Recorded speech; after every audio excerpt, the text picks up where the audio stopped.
मिले सुर मेरा तुम्हारा तो सुर बने हमारा। सुर की नदियाँ हर दिशा से बहके सागर में मिले। बादलों का रूप लेकर बरसे हल्के हल्के। मिले सुर मेरा तुम्हारा तो सुर बने हमारा। We will have a presentation from Dr. Surya Kansar, an introductory one for the 10 minutes, which will be the backbone for the entire discussion is going to happen. Origin of a river, origin of a saint, and origin country of COVID-19 have always stood mysterious. It is the story of Sagar, Bhagirath, Lord Shiva, how this Ganga from the heaven came to the land. They were the earliest saint, I would say. So that is also important origin of saint in this country. Worst viral pandemics in last 100 years means in 1 century. If you see, these are the 8 important worst viral pandemics in last 100 years. And I will not say anything. I would not name anything. And out of 8, if you just see the origin of these pandemics, you will find some red names. And these red names are from particular countries. How the spread continued to Wuhan suddenly spread to Philippines. Philippines reported its first death on February 2, while Wuhan was confirmed to be cut off by the Chinese government dated 23 January. Then how it reached to Philippines? That is the question. The spread continued to Italy, Iran, Brazil, and so far countries, 7,560 kilometers China to Italy, 4,000 kilometer distance China to Iran, and 16,000 kilometers China to Brazil, and of course US. So much distant countries, and they have a lot of cases of COVID-19. But what is the problem inside the China? That the distance between the Beijing and Wuhan, it only around 1,000 kilometers. The distance between Shanghai and Wuhan only around 800 kilometers. Distance between Tianjin and Wuhan only around 1,100 kilometers. Why there are less number of cases? If you just compare with the cases of these cities in the China and of course a lot of other countries, there is a major drastic difference. Dr. Krishna, first question to you only. What are the different theories of emergence of COVID-19? In nutshell, one is having an intermediate host, like which is suspected to be pangolin in COVID-19. A direct zoonotic introduction, that is from bats or bat saliva falling on a meat. This is the second theory.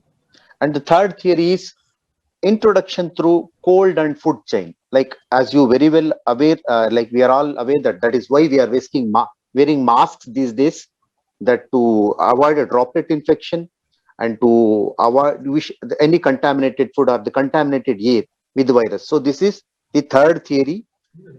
And introduction resulting from a laboratory accident or incident. So it could be introduced while it is leaked from a laboratory, or that could be accidental or incidental. I don't want to mention that further. Yes. That is up to the research to understand that.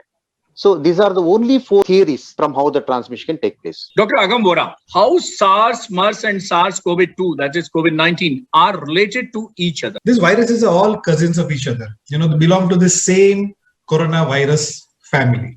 Dr. Amita Nene, can you tell us various points against the COVID-19 being a natural virus? There are about 22,000 types of coronaviruses which are available. Not a single one has inclusion of either HIV genomes or Plasmodium vivax and genes or DNA in it. Whereas SARS-CoV-2 actually has presence of the anti-malarial Plasmodium vivax also and HIV parts also.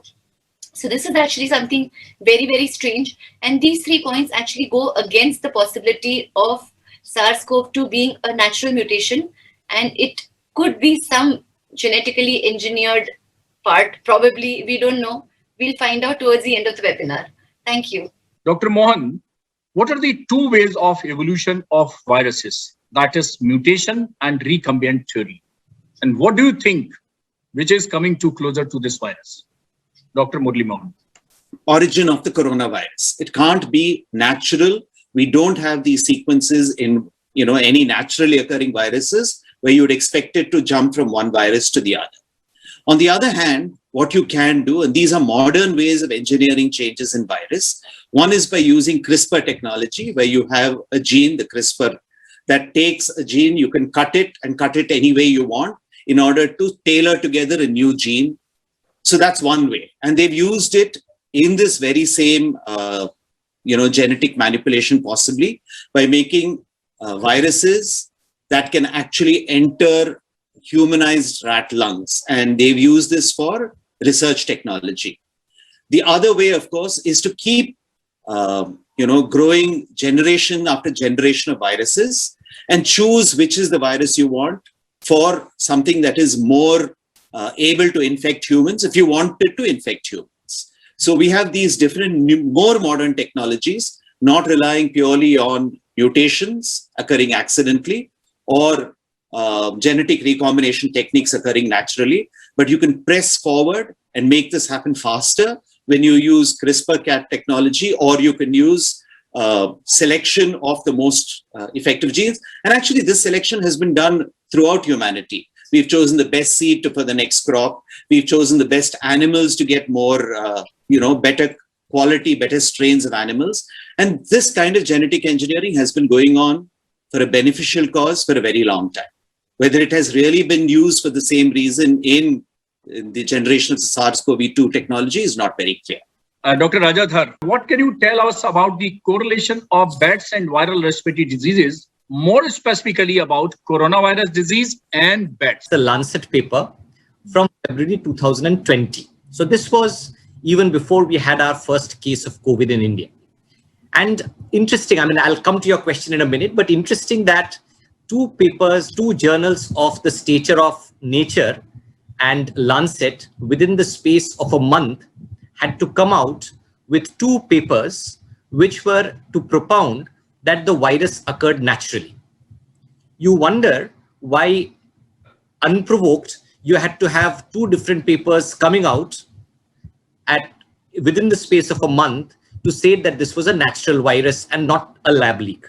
The other interesting part is that when you look at these two papers, both of these papers had scientists as authors from the Wuhan lab. So you would have read an editorial which came out about the Lancet paper, which spoke about this conflict of interest about 4 months after the paper come out.